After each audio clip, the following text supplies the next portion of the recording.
और भारी संख्या में आज के इस कार्यक्रम में उपस्थित जनपद शामली के सभी उपस्थित भाइयों बहनों, कभी इतिहास में भारत की संगीत की एक विशिष्ट विधा के लिए विख्यात रहा केराना घराना किस जन्मभूमि और पश्चिमी उत्तर प्रदेश के प्रमुख व्यापारिक केंद्र केराना में आज हम सब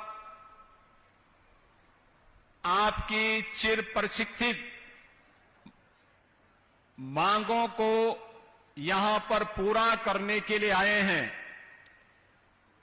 मैं इस अवसर पर धनतेरस, दीपावली, गोवर्धन पूजा, भैया दूज और हम अगले 3 दिन के अंदर ही गोपाष्टमी का पावन पर्व भी मनाएंगे।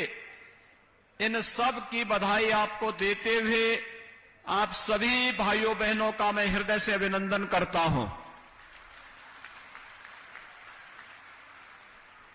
भाइयों बहनों, याद करिए 2017 में भी मैं शामली में आया था। अन्य कार्यक्रमों के सिलसिले में मेरा आना होता रहा है और तब मैंने केराना के बारे में कहा था कि यहां पर सुरक्षा का बेहतर वातावरण देंगे। मुझे याद है केराना की इस पीड़ा को बाबू हुकुम सिंह जी ने जोर शोर से उठाया था। आज बाबू हुकुम सिंह जी हमारे बीच में नहीं हैं। मैं उन्हें उनके स्मृतियों को नमन करते हुए विनम्र श्रद्धांजलि अर्पित करता हूं। और भाइयों बहनों, इस क्षेत्र के बारे में जो विकास की उनकी सोच थी, विकास की सोच को आगे बढ़ाने के लिए आज हम सब इस पश्चिमी उत्तर प्रदेश के कभी प्रमुख व्यापारिक केंद्र के रूप में रहे इस केराना कस्बे में ढेर सारी परियोजनाओं के साथ आए हैं। याद करिए 2017-18 में यहां के नागरिकों ने, यहां की बहनों ने, यहां की बेटियों ने, यहां के प्रमुख व्यापारी और उद्योगपतियों ने एक मांग की थी कि यहां पर पुलिस चौकी का सुदृढ़ीकरण होना चाहिए। हम लोग उस कार्य को पहले ही कर चुके हैं। हमारे जनप्रतिनिधि बराबर इस बात को कहते थे कि यहां पर पीएसी का एक बटालियन होना चाहिए। और भाइयों बहनों, 250 करोड़ रुपए की लागत से पीएसी की इस बटालियन का आधारशिला रखने के लिए आज मैं यहां पर आया हूं।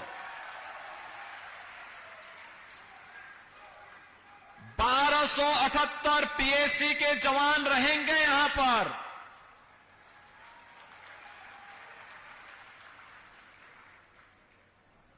ये पीएसी का एक बटालियन, कैंप छोटा होता है, बटालियन बड़ी होती है।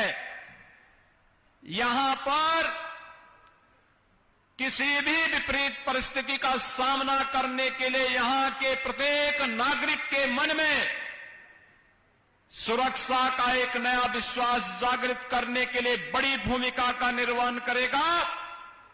और यही तो आश्वासन देने के लिए आज एक बार फिर से मैं आपके पास आया हूं, आपसे कहने के लिए।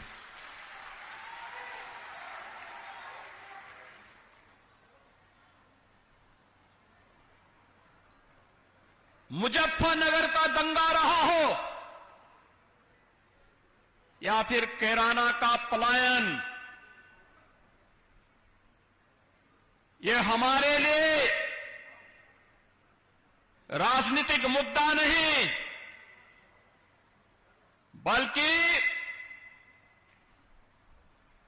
प्रदेश और देश के आन मान और शान पर आने वाली आंच का मुद्दा रहा है। और हम लोग जब सत्ता में नहीं थे तब भी हम लोग कहते थे कि इस प्रकार की कायराना हरकतों को हम स्वीकार नहीं करेंगे। और सत्ता में आए तो अपराध और अपराधियों के प्रति जीरो टॉलरेंस की नीति के तहत कार्य प्रारंभ हुआ। कभी कैराना कस्बे में यहां के व्यापारी और यहां के नागरिकों को प्लान करने के लिए मजबूर करने वाले अपराधी आपने विगत 4.5 वर्ष के अंदर देखा होगा, स्वयं प्लान करने के लिए मजबूर हो गए। किसी अपराधी और किसी माफिया की हैसियत नहीं कि वो सिर उठा करके सड़कों पर चल सके। धमकी की बात तो दूर, वो सड़कों पर चल सके। और अगर किसी ने दुस्साहस किया, किसी व्यापारी और निर्दोष नागरिक पर गोली मारने का दुस्साहस किया, तो वह गोली उस व्यापारी और उस नागरिक पर तो नहीं लगी, लेकिन उल्टी उसकी छाती को ही बेचते हुए उसको दूसरे लोग की यात्रा को भी भेज दिया गया। भाइयों बहनों, ये हमारे लिए राजनीतिक मुद्दा नहीं हो सकता है, ये हमारे लिए अस्मिता का मुद्दा है, आन वान और शान का मुद्दा है। हम किसी के सम्मान के विरुद्ध कोई कार्य नहीं करेंगे, लेकिन कोई हमारी अस्मिता को ठेस पहुंचाने का प्रयास करेगा, बहन बेटियों की इज्जत के साथ खिलवाड़ करेगा, निर्दोष व्यापारियों का उत्पीड़न करेगा, अराजकता की स्थिति पैदा करेगा, दंगा भड़काने का प्रयास करेगा, तो उसकी आने वाली कई पीढ़ियां भूल जाएंगी फिर कि कैसे दंगा होता है और कैसे सुरक्षा के साथ खिलवाड़ होता है। और यही तो माहौल दिया है, यही माहौल दिया है भारतीय जनता पार्टी की प्रदेश की सरकार ने पिछले 4.5 वर्ष के अंदर उत्तर प्रदेश के अंदर। और भाइयों बहनों, यही कार्य किया है, देश के अंदर आंतरिक और बाह्य सुरक्षा की सुदृढ़ स्थिति को बनाकर के आदरणीय प्रधानमंत्री जी के नेतृत्व में भारतीय जनता पार्टी नेतृत्व की केंद्र की सरकार ने जिन लोगों के लिए वोट बैंक सर्वोपरि है, वे मुजफ्फरनगर के दंगाइयों को सम्मानित करते थे, वे कैराना के आतताइयों का सम्मान करते थे, क्योंकि उनके लिए वोट बैंक महत्वपूर्ण था। जब मुजफ्फरनगर में 2 निर्दोष नौजवान मारे जाते हैं, तब लोगों को जाति नजर नहीं आ रही थी। जब वहां पर निर्दोष हिंदुओं के घर जलाए जा रहे थे, तब ये जातिवाद की राजनीति करने वाले, तब इनको जाति नजर नहीं आ रही थी। लेकिन भाइयों बहनों, ये धर्म चक्र है, इसी के लिए कहा गया है धर्म चक्र प्रवर्तनाय की बात इसीलिए कही गई है। ये चक्र तो धर्म का घूमता है, ये चक्र ऐसा मोदी जी ने घुमा दिया है, जो लोग कल तक मंदिर जाने में संकोच करते थे, आज उनका टीका इतना बड़ा लगता है, तिलक इतना बड़ा लगाते हैं कि जैसे यही सबसे बड़े हिंदू हैं।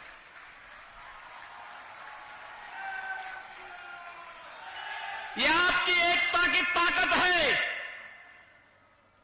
और आपकी इस एकता की ताकत का एहसास कराने के लिए आए हैं। आपने 2014 में मोदी जी पर विश्वास किया, मोदी जी ने देश के अंदर सुरक्षा का बेहतर वातावरण दिया। देश की जनता जनार्दन ने मोदी जी पर विश्वास किया, उन्होंने बिना भेदभाव के गरीब कल्याणकारी योजनाओं का लाभ हर गांव, हर गरीब, हर किसान को दे दिया। मोदी जी ने विकास की बड़ी बड़ी परियोजनाओं को आगे बढ़ाने का कार्य भी किया।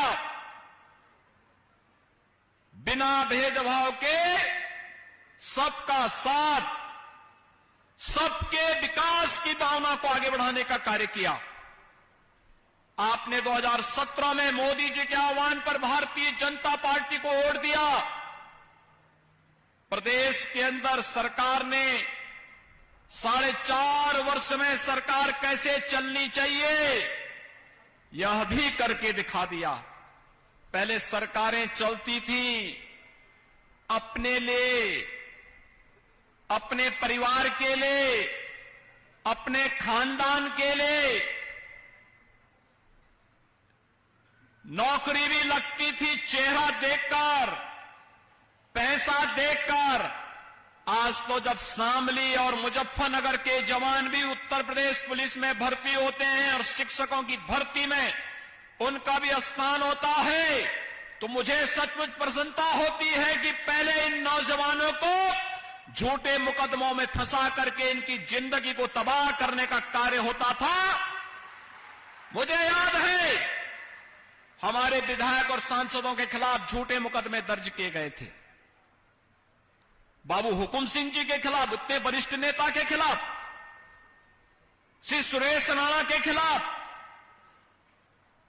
श्री तेजेंद्र नरवाल के खिलाफ, श्री संजीव बालियान के खिलाफ झूठे मुकदमे दर्ज कर दिए जाते थे, प्रताड़ित किया जाता था, महीनों महीनों इन्हें जेल में डाला जाता था।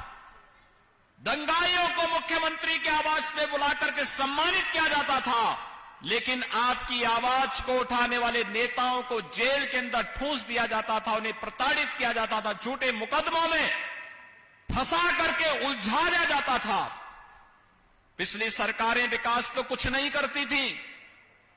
विकास का मतलब एक परिवार होता था। विकास का मतलब न सड़क, न बिजली, न पानी, न हॉस्पिटल, न गन्ना किसानों के गन्ना मूल्य का भुगतान, न किसानों के लिए क्रय केंद्र, न समय पे खाद, न समय पे बीज, कुछ भी तो नहीं मिलता था। कोई सुविधा नहीं मिलती थी। नौजवानों को नौकरी की बात आती थी, वह पूरा खानदान वसूली के लिए निकल पड़ता था। जाति देखी जाती थी, क्षेत्र देखा जाता था, और न गरीब को मकान मिलता था, न शौचालय मिलता था, न बिजली का कनेक्शन मिलता था। कोई अपनी कन्या की शादी करते समय कन्यादान के रूप में रसोई गैस का कनेक्शन देना चाहता था, नहीं दे सकता था क्योंकि उपलब्धि नहीं था। कोई गरीब बीमार होता था तो उस बेचारे के लिए उपचार के लिए वह असहाय महसूस करता था। भाइयों बहनों, आपने देखा होगा मोदी जी आए, हर गरीब को एक एक शौचालय दे दिया। हर गरीब जिसके पास मकान नहीं, प्रधानमंत्री आवास योजना में से आच्छादित करने की कार्रवाई शुरू हुई। हर गरीब को निःशुल्क विद्युत का कनेक्शन, निःशुल्क रसोई गैस का कनेक्शन, हर गरीब को आयुष्मान भारत में 5 लाख रुपए की स्वास्थ्य बीमा का कवर। हमारी सरकार आई, किसानों का कर्ज माफी की कार्रवाई शुरू हुई। ये जो किसानों की बात करते हैं, इनसे पूछे तुम भी तो सत्ता में थे, तब किसानों का कर्ज माफ क्यों नहीं हुआ? हमारी सरकार ने 36,000 करोड़ रुपए का 86 लाख किसानों का कर्ज माफ किया। आपके शामली जनपद के भी हजारों किसान थे। प्रधानमंत्री मोदी जी ने 10 करोड़ किसान, 12 करोड़ किसानों को देश के अंदर प्रधानमंत्री किसान सम्मान निधि दिया। 6,000 रुपए सालाना हर किसान के खाते में बिना किसी सिफारिश के आ जाता है। ये पैसा कांग्रेस के समय में, सपा के समय में, बसपा के समय में और अन्य लोगों के समय में क्यों नहीं आ पाया? कारण है किसान उनके एजेंडे का हिस्सा नहीं था। किसानों को भुनाना तो चाहते थे, लेकिन उन लोगों ने कभी भी उनके हितों के लिए ईमानदारी पूर्वक कार्य नहीं किया। पहले लोगों को शुद्ध पेयजल नहीं मिल पाता था। भाइयों बहनों, आज जिन योजनाओं का लोकार्पण और शिलान्यास हो रहा है, काफी बड़ी संख्या में लगभग 425 करोड़ रुपए की लागत की ये परियोजनाएं हैं, जिसमें पॉलिटेक्निक भी है, आईटीआई भी है, हॉस्पिटल भी है, पेयजल की स्कीम भी है और तमाम स्कीम हैं जो हर नागरिक के जीवन में व्यापक परिवर्तन लाने में सहायक हो सकती हैं। आज आप देख रहे होंगे, इस शामली बिजली के लिए तरसता था। 800 करोड़ रुपए की लागत से एक सब स्टेशन हम लोगों ने आपके शामली जनपद को ही दिया है।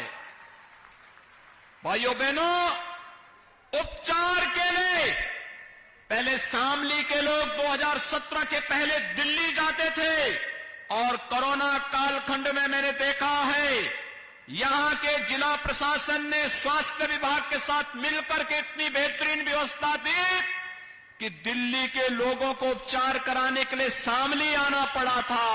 और अब तो हम शामली में मेडिकल कॉलेज को भी निर्माण करने की प्रक्रिया के साथ आगे बढ़ रहे हैं।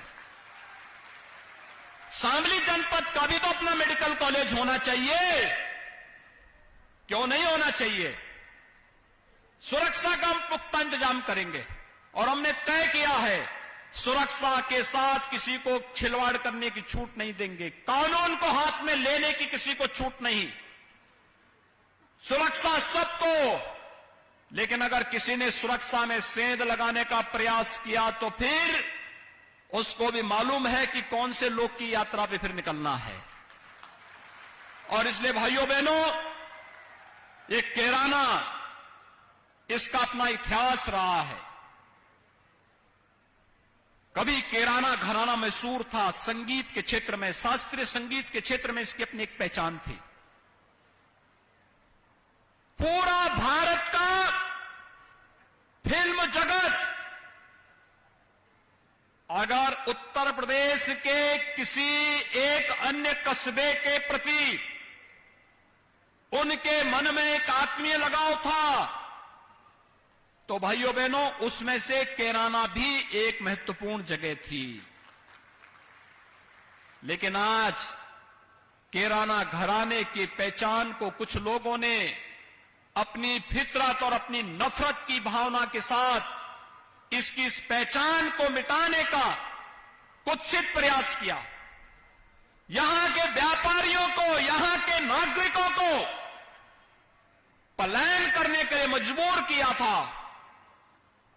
आज मैं इसीलिए आया हूं, जो मांग आपने की थी 250 करोड़ रुपए की लागत से पीएससी की इस बटालियन के आधारशिला को रखने के लिए, और भाइयों बहनों 1278 जवान यहां पर पीएससी के रहा करेंगे। और पीएससी का जब डंडा चलेगा तो बड़े से बड़े दंगाई अपने आप ही दूसरे लोग की यात्रा करता हुआ दिखाई देगा। अब वह यहां पर अराजकता नहीं फैला सकता, और अगर फैलाएगा तो फिर उसको भी मालूम होगा कि इसके बाद कोई और चारा नहीं होगा गले में तख्ती लटकाने के सिवाय। और भाइयों बहनों, आज इसीलिए हम सब आपके बीच आए हैं आपसे कहने के लिए, ये विकास की परियोजनाएं जो यहां के लोगों के जीवन में परिवर्तन लाएगी। आपने देखा होगा कैराना से बाईपास निकल रहा है, शामली बाईपास के रूप में विख्यात होगा। जाम की समस्या का समाधान सदैव के लिए, व्यापारिक गतिविधियां, मुझे प्रसन्नता है 2017 के बाद, 2017 के पहले जो व्यापारी चले गए थे, पलायन कर गए थे, जिन लोगों ने भय और दहशत के माहौल में यहां से पलायन किया था, आज वे वापस आए हैं और उनको व्यापार में तेजी के साथ उन्होंने निवेश करके व्यापार को अपना बढ़ाया है। मैं उन सब का अभिनंदन करता हूं। और मैंने पहले भी इस बारे में कहा है, प्रशासन से मैंने कहा है, जिन व्यापारियों के घरों में जनहानि और धनहानि उन हत्याइयों ने की है, इस पर तो कार्रवाई कुछ पे हुई है। अगर इसके बाद भी कोई बचा है तो उसको भी छोड़ा नहीं जाना चाहिए। दूसरा, उन उत्पीड़न के शिकार हुए लोगों को हम सरकार की तरफ से भी मुआवजा देंगे, उनको हम सम्मान को आगे वे व्यवसाय कर सकेंगे, इसके लिए सरकार की तरफ से हम उन्हें सहायता उपलब्ध करवाएंगे। भाइयों बहनों, हमें इस बात को ध्यान में रखना होगा कि जो हमारी पहचान है उस पहचान को हर हाल में बनाए रखें और उस पहचान के साथ खिलवाड़ करने की छूट किसी को भी न दें। पश्चिमी उत्तर प्रदेश का नौजवान, यहां का किसान, यहां की माताएं मेहनती हैं, जीवन के प्रत्येक क्षेत्र में अपनी एक नई पहचान बनाने के लिए लालायित हैं और आज उसको हम भी सरकार की तरफ से सहयोग करने के लिए आज यहां पर आए हैं। जिन भी लोगों ने यहां पर कैराना को, जो कभी भारत के शास्त्रीय संगीत का एक केंद्र बिंदु हुआ करता था, भारतीय संगीत का एक केंद्र बिंदु हुआ करता था, और इस पश्चिमी उत्तर प्रदेश का प्रमुख व्यापारिक केंद्र, जिन लोगों ने भी इस केंद्र को उजाड़ने का दुस्साहस किया है, मारीच और सुबाहों की तरह उनकी दुर्गति हुई है और मारीच और सुबाहों की तरह ही उनको आने वाले समय में इसी दुर्गति का शिकार भी होना पड़ेगा, इसमें कोई संदेह नहीं होना चाहिए। ये तो विश्वामित्र का यज्ञ है और ये तो तब जब आज देश के अंदर एक नयापन देखने को मिल रहा है। भाइयों बहनों, आपने देखा होगा केंद्र में मोदी जी के आने के बाद कश्मीर में धारा 370 कैसे समाप्त हो गई, हमेशा के लिए समाप्त हो गई। 3 तलाक की कुप्रथा को कैसे लगाम लगा दिया गया, ये किसी से छुपा हुआ नहीं, हमेशा के लिए समाप्त। और यही नहीं, अब तो अयोध्या में भगवान राम का भव्य मंदिर के निर्माण का कार्य भी प्रारंभ हो चुका है। अब तो किसी को संदेह रहना ही नहीं चाहिए, भव्य मंदिर के निर्माण का कार्य अयोध्या में, जो लोग अयोध्या में भगवान राम का भव्य मंदिर नहीं चाहते थे, जो लोग कश्मीर में धारा 370 को समाप्त करने का विरोध करते थे, भाइयों बहनों, ये लोग कब खुश होते हैं? जब मुजफ्फरनगर में दंगा होता है, जब कैराना से पलायन होता है और जब अफगानिस्तान में तालिबान का शासन होता है, तब इनके नारे लगते हैं। लेकिन तालिबानीकरण कतई हम स्वीकार नहीं होने देंगे और जो भी तालिबान का समर्थन उत्तर प्रदेश की धरती पर करेगा, सख्ती के साथ उसे निपटने का कार्य भी सरकार करेगी। एक तालिबानी मानसिकता नहीं स्वीकार होनी चाहिए, कतई नहीं होनी चाहिए। ये मध्य युग में समाज को ले जाने की कुछ सी चेष्टा है, जो बहन और बेटियों के जीवन को पूरी तरह नारकीय बनाता है, नागरिकों के मौलिक अधिकारों का हनन करता है और जो केवल और केवल एक मजहबी जुनून के साथ जीते हैं, वे लोग इस तालिबानी कुकृत्यों का समर्थन कर रहे हैं। इसको उत्तर प्रदेश की धरती में कतई स्वीकार नहीं करेंगे। और मैं एक बार फिर से आपको यही कहने के लिए आया हूं, उत्तर प्रदेश आज देश के यशस्वी प्रधानमंत्री मोदी जी के मार्गदर्शन में, उनके नेतृत्व में विकास, शांति और सौहार्द और समृद्धि के जिस मार्ग पर आगे बढ़ा है, हम सबको याद रखना होगा, ये तब बढ़ा है जब हमने जाति, क्षेत्र, भाषा, मत और मजहब से ऊपर उठ करके केवल राष्ट्र धर्म के आधार पर विकास और समृद्धि को महत्व देकर के जब हम लोगों ने इस दिशा में सोच प्रारंभ की, आज उसका परिणाम है गरीब को शासन की योजनाओं का लाभ मिल रहा है, बड़े बड़े विकास के प्रोजेक्ट आ रहे हैं। क्या न गांव, क्या गरीब, क्या किसान, क्या नौजवान, क्या महिलाएं, क्या समाज का हर तबके का व्यक्ति, हर एक व्यक्ति को शासन की सुविधाओं का लाभ मिल रहा है?